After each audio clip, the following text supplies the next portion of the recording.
Yes, welcome to Tuesday night, 8 p.m.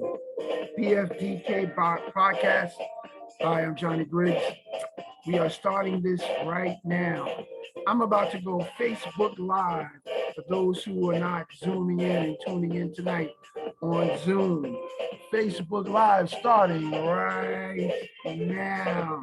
Those who are coming in Facebook Live for the first time, second time, hey, welcome to the BFDK Podcast. This is Johnny Griggs, J.I. Griggs, as I'm kind of known now. Father God has blessed me with the time tonight, 8 p.m. on this Tuesday night to present to you Black Fathers, Dads, and Kings podcast. For those who, again, are zooming in, Facebooking in for the first time, as you can see, I always start my podcast off playing a little house music. It gets me in the mood, to have the conversations that we do as Black men, fathers, dads, and kids. I, again, do not have the right to this music, but I'm going to play it anyway, just so that you can hear it. Tonight is coming from Turo as Back to Classic House. This is a set on 107.5 BLS. Again, this is my house music. I don't have the rights to this, but I'm going to play it anyway. Tonight's topic on BFDK Podcast is Black men in corporate America, Black professionals, Black men, who are professionals, and various fields of corporate America, whether it be finance, pharmaceutical, corporate America itself, how do we fare? And just going to talk about some statistics and, how do we deal with corporate America? In the beginning of corporate America's existence in the United States, as you know, back in the 15, 16, and 17, 1800s, Black men involved in corporate America came in as property, pretty much slaves. That was the start and the beginning of corporate America for Black men. As you can see, we have since evolved and have taken corporate America to a different title, where we are now involved in it as professionals on all levels. I'm going to turn my music down now so that we can get into this conversation as people come in. I'm going to keep my music going. Boom. Just for those who are zooming in and tuning in at this point. One of the things I actually want to do, not to jump off subject or topic, is to pub up this person's book, and which I've been reading consistently, and it is called From Average to Elite: Turn Your Losses into Lessons by Sean Hart.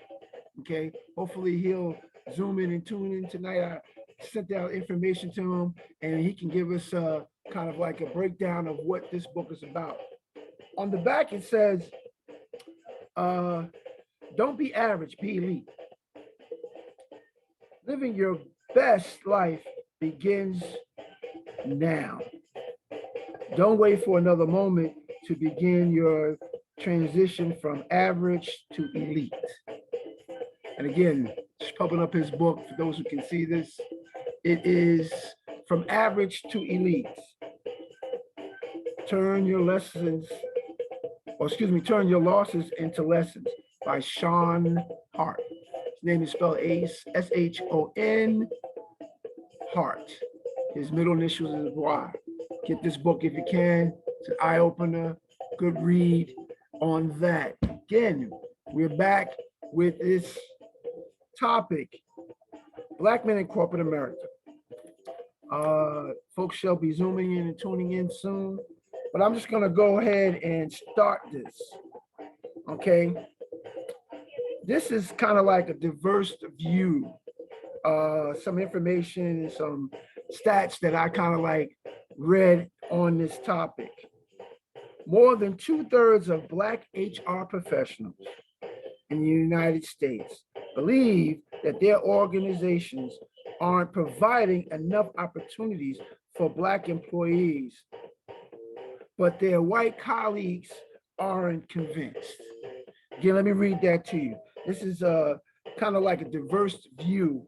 And the statement is more than 2/3 of Black HR professionals in the US believe that their organizations or companies aren't providing enough opportunities for Black employees, but their white colleagues aren't convinced.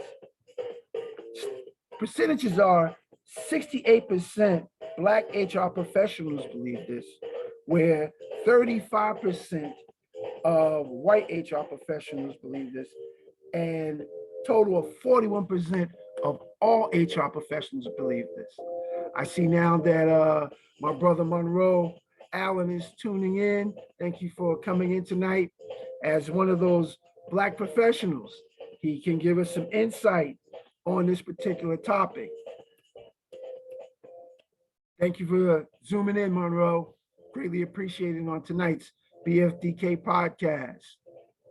I also see Coach Carl Towns, who a friend of mine, one of my best friends, zooming in, tuning in. Hey, there he is, Coach Towns. What's up? Unmute yourself. I can't hear you. Got to unmute yourself. How you guys doing? I'm in my car, but you know I was going to chime in. I was on another podcast. I don't know what I was on. Hey, man. I thank you and appreciate you for tuning in tonight. How was the Super Bowl? Super Bowl's nice. Super Bowl's nice. Matter of fact, I'm headed to Minnesota to go to the All-Star game with Carl on Thursday and Friday. Wow. God bless you. God bless you. And give the big guy, pat on his chest for me and a hug from Unc, man. No doubt. No doubt. Have him represent, New Jersey and the Minnesota Timberwolves and do his thing on the All-Star, Yeah, getting ready to go. Happy for him. But I just had to make sure that I chimed in because, support. I appreciate it. Greatly appreciate it. And again, we have also Monroe Allen, who's actually on also. He's chiming in. Actually, Monroe, for Super Bowl Sunday, that's where I was at his house in Hillsborough watching the game. So I see that he's chiming in and zooming in tonight. Let's just go with the topic. There he is. Monroe, hey. How are you? Good. Good. Both you guys are Piscataway guys. I don't know if you knew each other. No. Yeah, no. But high school, That's right. Yeah. That's right. Piscataway graduate. Piscataway guys. 83. Yeah. 80. Yep. Oh, okay. See? All right. You guys are probably walking past each other in the hallways, didn't even know it. Yeah, he might have been gone by the time I got there. Oh, okay. Oh, yeah. You were there with Smitty and them. Yeah. His is freezing out right now. Yeah, I see. Bingo. And again, you guys are also, we're on Facebook Live. I see right now Elijah Grant, he's watching, he's going to give some, feedback on this actual podcast day. And I want to thank him for, shooting in on Facebook Live. Elijah is a former player of mine, also from Piscataway.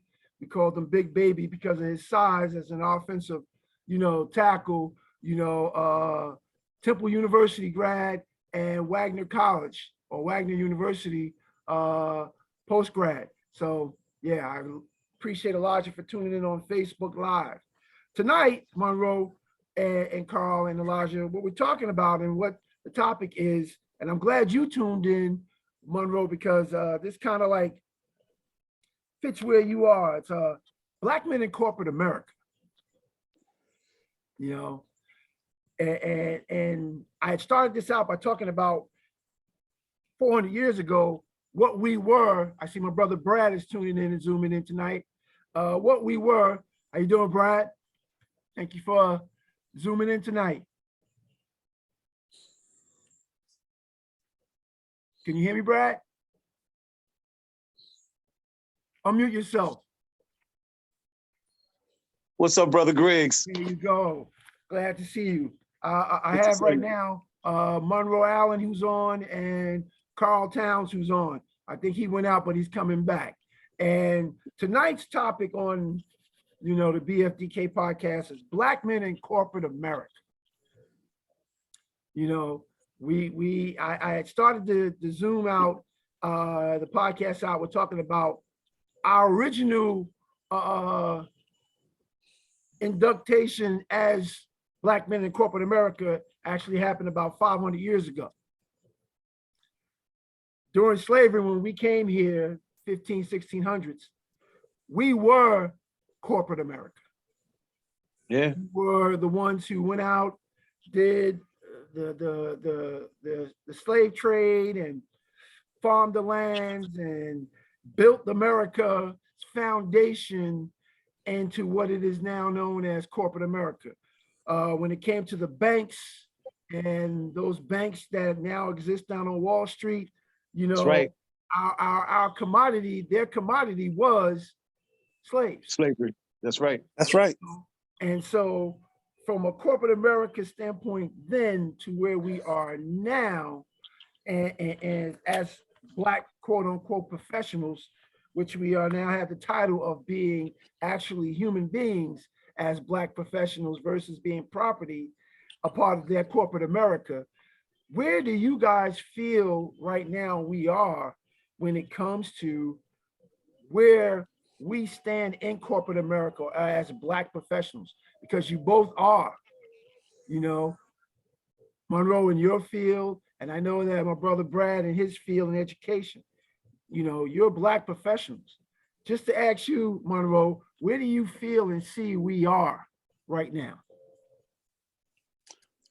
Well, so, just speaking from my perspective and from my experiences, I think, I don't think we have a lot of representation, at least in some of the places that I've seen. I don't see us well represented, particularly in the leadership positions. I'm glad to see in a lot of companies they're having pushes for diversity where they're at least talking about it and gearing up to try and maybe, do some actions. I'm actually involved in some DNA work with the company that I'm at now.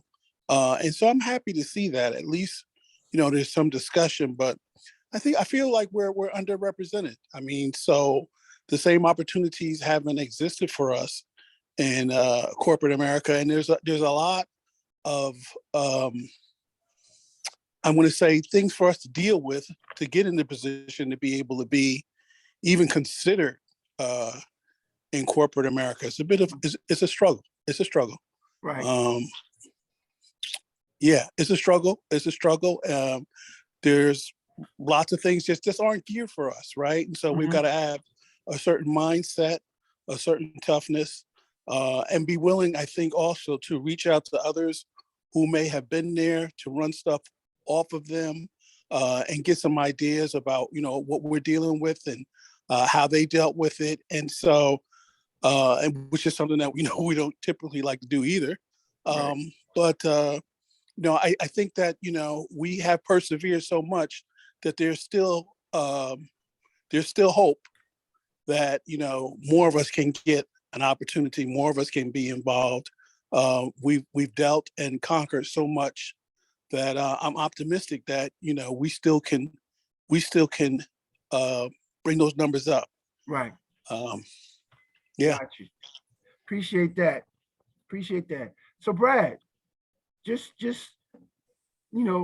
your point of view when it comes to us as Black men in this professional world, corporate America, education, pharmaceuticals, the whole professional realm. Well, John, I look at, and I know this is not necessarily corporate America, but I look at what happened to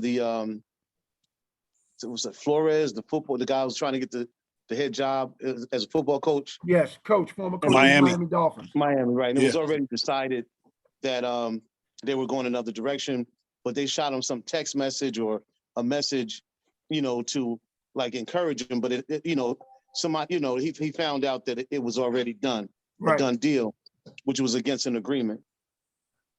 We don't have an agreement with America. Right. They've always found a way to unlevel the playing field. Mm-hmm. And I'm proud of brothers and sisters that have found a way to express their talent. Right. In technology and engineering and in all these different fields, computers. But we are fantastic individuals, as it's in our DNA. Yes, to it do is. things, whether or not we achieve at the level of recognition with our white counterparts, that's a different story. Mm-hmm. But if yes, there are some that can overcome, but I still don't think it's at a point where we have equal representation, because it's not equal access. Exactly. And until we continue to go through changes, Mm-hmm. things definitely have changed, but because they're put into place and they change at such a slow rate. Right. Look, when we were told that we'd never see a black president when we were little boys in the 60s and 70s, Yep. being born into the world, and here we are in our middle years, and we've had one. They're going to give us some carrots. Right.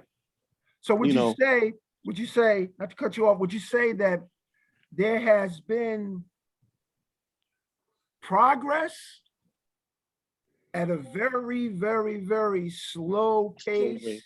Right. But there's been progress. When you look Yes. at corporate America, and I think back to the early 1900s, I think back to Tulsa, Oklahoma, Oh, yeah. where you had black businesses, that were thriving in a town.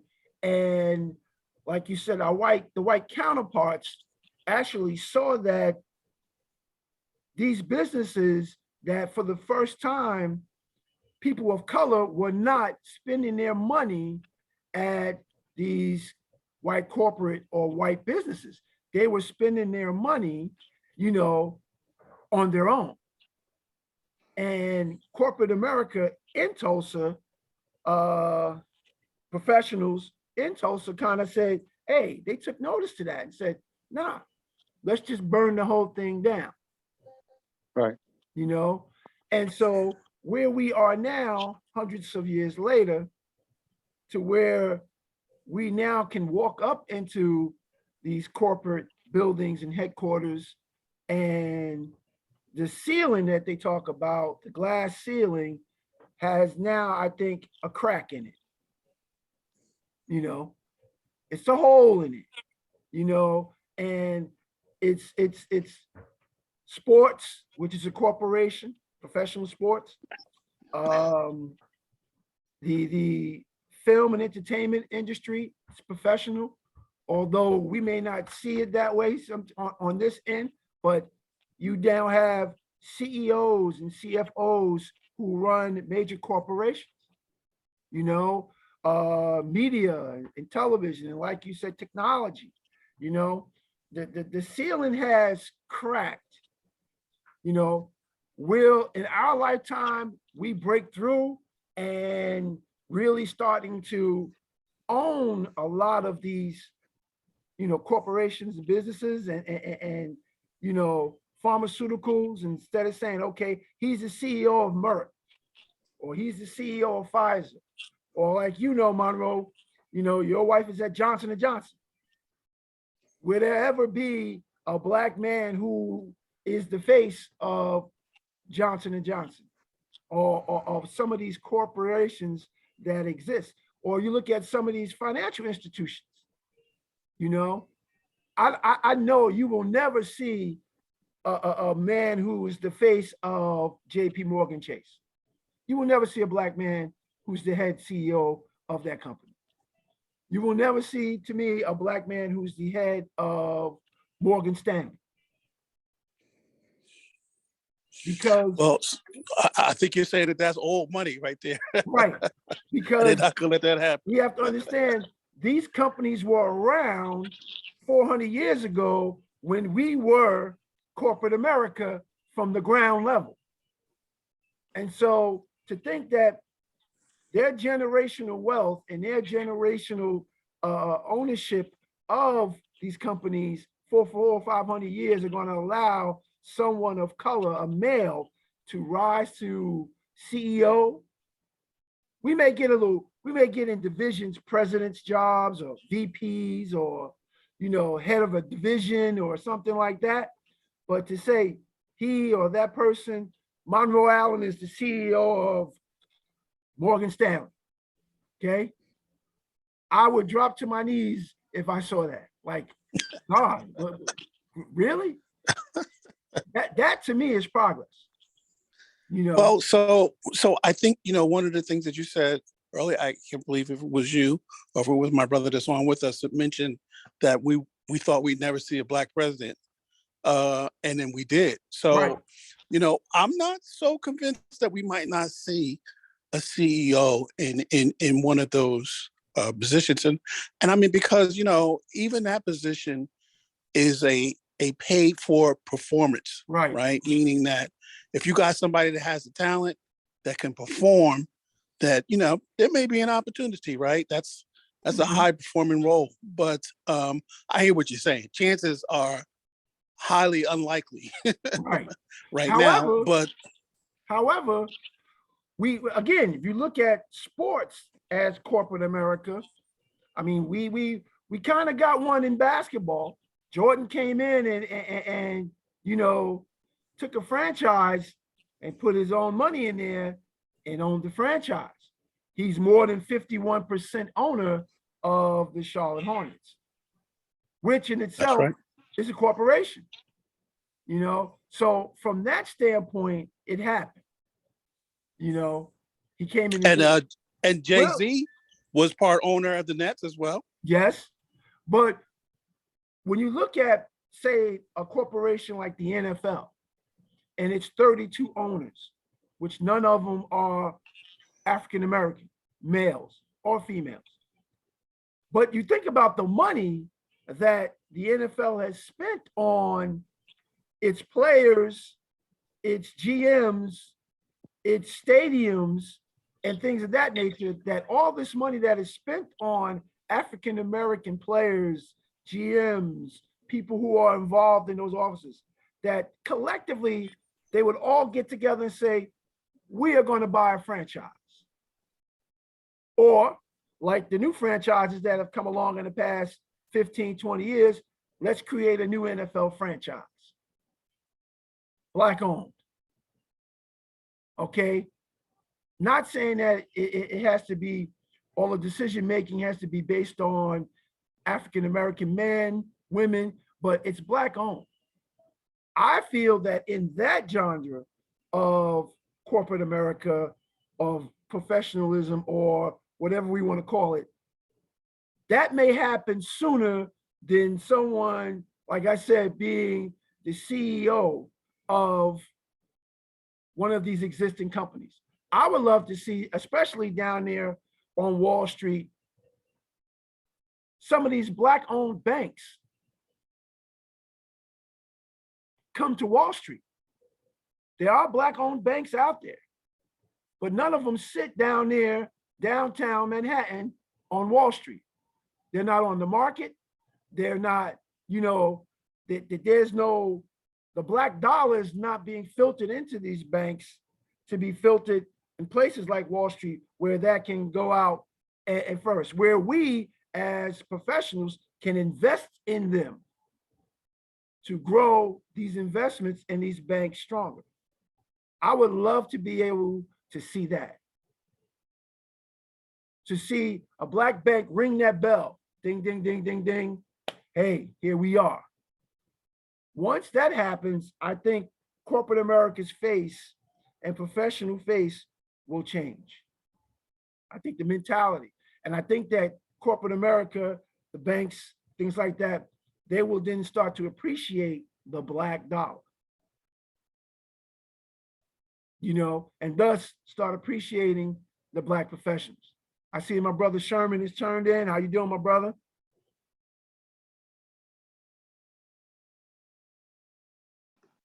Hey guys, how you doing? Good to see you. Good to see you. Good to see you. Tonight we're talking about black men in corporate America, black professionals, in which those who are sitting in zoomed in tonight, those who are on Facebook Live are just those black professionals in their fields, and what they do, and just having a conversation about that. One of the statistics that I kind of looked at when I decided to kind of like talk about this, which is a diverse view. It says more than 2/3 of black HR professionals in the US believe their organizations aren't providing enough opportunities for black employees. But the white counterparts in those organizations see it a little different. For example, 68% of black HR professionals believe that, 35% of white HR professionals believe that, and all of all races, 41% believe that. That, it's there, but it's not prevalent. It's not out in front. It's kind of behind the scenes, pushing the narrative of black professionals. And, again, being that you all are those professionals, I mean, how do you feel about those percentages? 68% of black professionals feel that way. 35% of white professionals feel that way. And again, it's more than 2/3 of black professionals, HR professionals in the US believe that their organizations are not providing enough opportunities for black men, women, and those of color. Sherm, how do you feel about that? Oh, yeah, that's true. I'm as the only black engineer in my building. We just don't recruit black engineers. It's very sad because I'm the only, and I'm in a big company. Right. But other business units do have some, but there's very few of us. Right. Just talking about from engineering, there's very few black engineers. We just don't go into science like that. So it's harder to recruit. Wow. Other black engineers. Wow. Wow. Very difficult. Wow. I can only imagine, and when you think about those fields of engineering and what Monroe does and Brad as an educator, it's interesting that all these fields that we are involved in as professionals, it's the same overtone. More black teachers, male teachers are needed. Monroe's in the tech field, more black male people are needed in the tech field. Okay. And like you said, in engineering, more are needed. And so by putting that out there, when you talk about this generation of, millennials, I'm just wondering, why this is kind of like not being pushed. The narrative of this is not being pushed. Or if it is pushed, I don't hear it. I don't see it. John, I'm gonna go back to what I said earlier about access. Right. Could you imagine? I'd say that I use this in a discussion that I've had over and over again for the past 30 years with, students in my classes. If you can imagine a doctor or lawyer, and they have children, and the doctor's doing some surgery, and a child may be interested because at early age they play with their dad's stethoscope or mom their stethoscope, or they've been in the office and they've watched them give needles or whatever they have to do. Right. This guy might be an open heart surgeon and takes their child to to witness them perform. To perform their surgeries in a theater, and be able to watch their father or mom cut somebody's chest open and exchange a heart or put a pacemaker in. Mm-hmm. The advantage that child has over somebody who is not being taught in a really rich scientific environment. They're not even going to. Not only are they not going to become a lawyer, a doctor, but definitely not a heart surgeon. Right. They may, A specialist, because they have certain, likes and dislikes, they may end up in the medical field, but it would be more maybe a nurse, right, or a physician's assistant, Mhm. as opposed to that rich experience that they received, around their mom and dad who had these jobs. We don't have enough professionals, and we don't have enough access to those professionals to give us that desire, going to court with your parents, if your mom and dad, if they're lawyers. And so not having that access hurts. Now, my brother-in-law worked for, I don't know, computer engineer, maybe he was. And he was doing well. He wrote a program and he had to sign over what he was doing to the company because he did it under the company's auspices. right. He had a contract going with them. Uh-huh. He decided to quit and throw some of his other ideas into motion. Now he has a company, multi-million-dollar, Right. called Diversant Inc. Uh-huh. He was a Fairleigh Dickinson graduate. He has buildings. He got a building named after him on his campus. Wow. And the issue there is, so now you have a guy, one of us, that was able to see the forest for the trees. Uh-huh. Now, he can be that beacon for us, but how many brothers, like the other brother that's with us now, the engineer, he's making his money and he's making a difference, but if not his own children, how many other people are seeing him and they can use him as a beacon? Right. Because that's what they'll do. Those companies will absorb very talented men Mhm. like that gentleman. But what about exposing our youth who want to replicate what that great man is doing? Right. And you're 100% right, Brad. And representation is everything. When you, as a young man, can see yourself in that person who's, coming down the stairs and he's that CEO or he's that company owner, or you go on and you see his information out there and you're like, wow, he did it. But again, your brother-in-law took a step. He stepped out of his comfort zone, like you said, and said, hey, I'm not going to just use what it is that, I got my degree for and work for another company, and then they got to tell me how I should use it and why I should use it, and they reap a large percent of the profit off of what I've done. I'm going to now take this and step out on faith and go get my own, okay? Yes. And go do my own. And now, before you know it, he's a competitor to the same company that hired him in the beginning. And because those who want quality and understand quality work will probably go with your brother-in-law versus the company that he used to work for, because people know. One thing I found out about corporate America is that quality versus quantity versus professionalism will always sell when it comes to the color green. It will always sell. And at that level, corporate America, if you're productive in their corporation or in their business and you are bringing them the green, sometimes they'll look past that you're an African-American male or a person of color, because you're keeping that company afloat.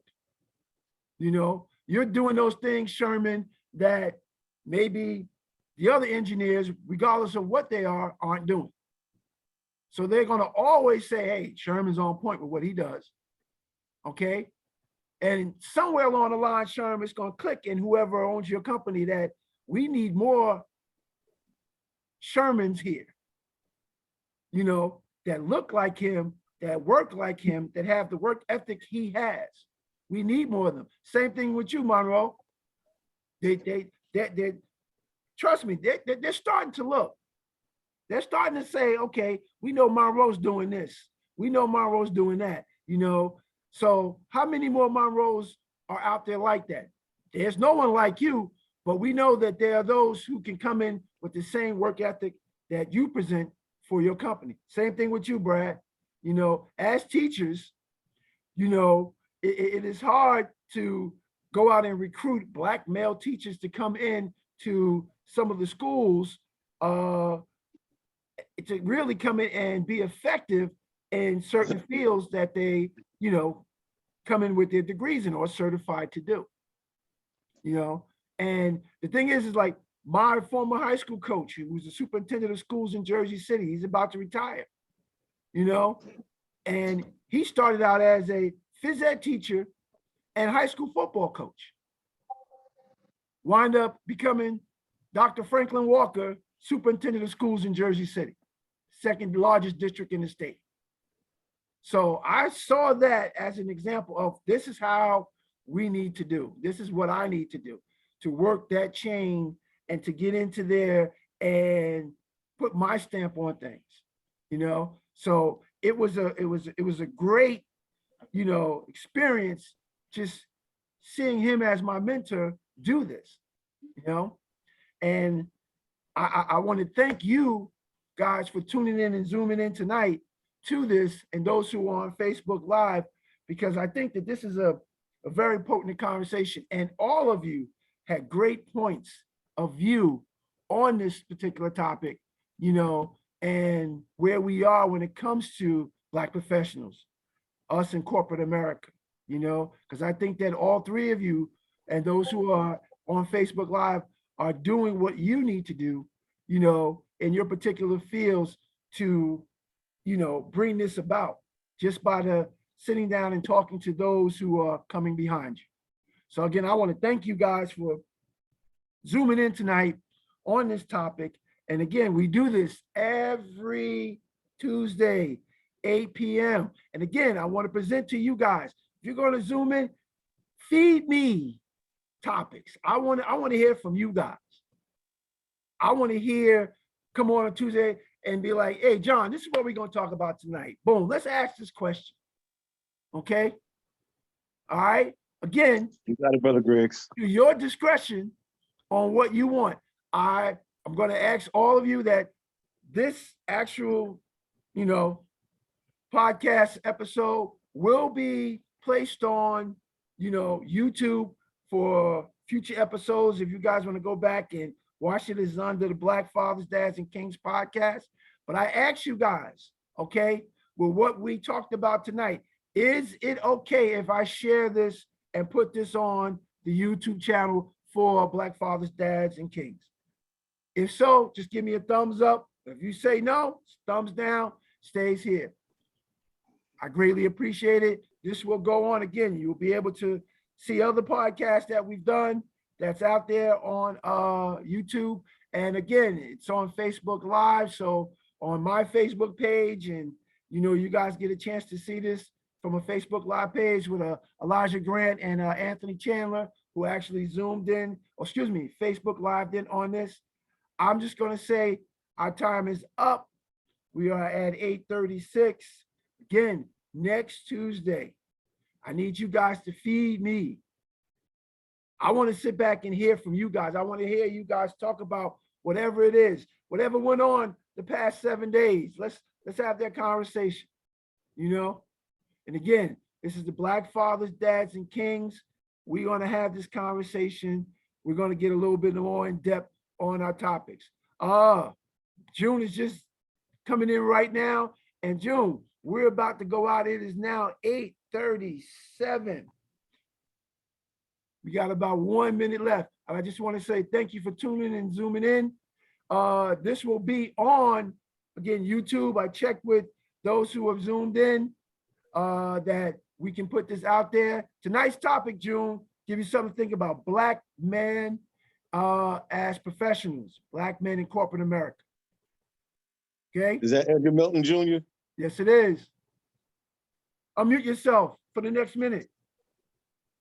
What's up, Sans?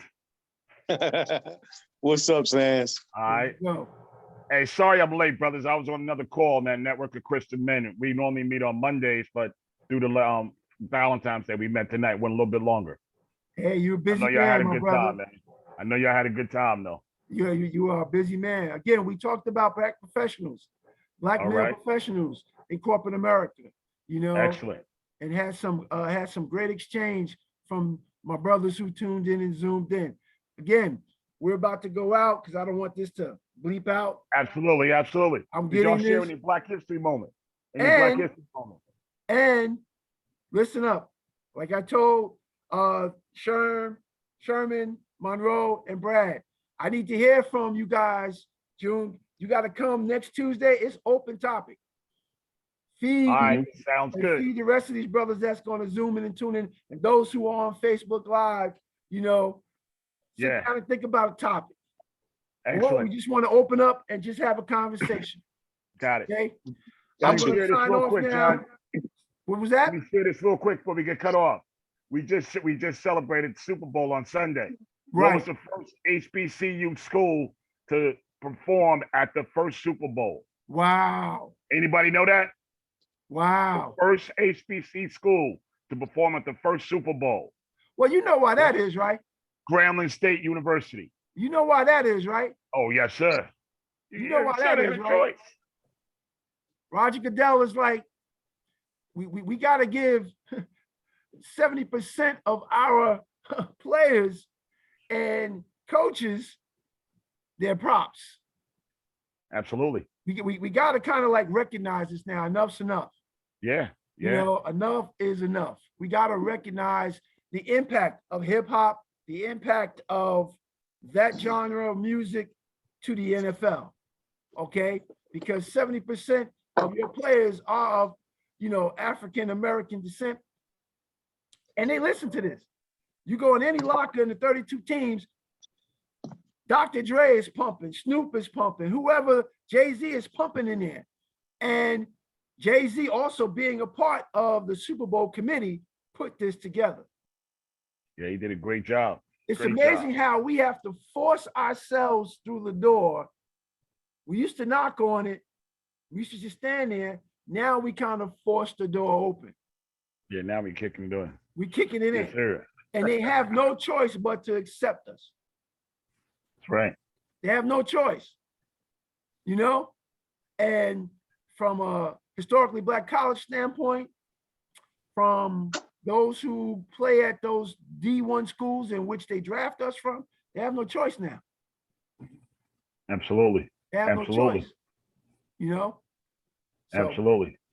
I agree with you 100%. But again, I don't want this to go out on us. I just want to say thank you guys for Thank you. zooming in. Thank you all, tuning brothers. in next Good to Tuesday. see you. Good to see you, 8 Sherm. p.m. I don't want to say a word. I Monroe. want to hear from you guys. You got it, man. I don't want you to say a got it. word. All right. I want to hear from you guys. Pull my coat, pull each other's coat. Let's have that conversation. Again, You got thank you it. guys. Facebook Live. Thank you guys for zooming in, tuning in to the BFDK Podcast, Black Fathers, Dads, and Kings. See you next Tuesday, 8 p.m. You got it, brother. Y'all be good, brothers. I'm Be out. Be blessed. safe. Hey, All you you too. guys be blessed with your family. All right. Peace. Peace and blessing. You got it.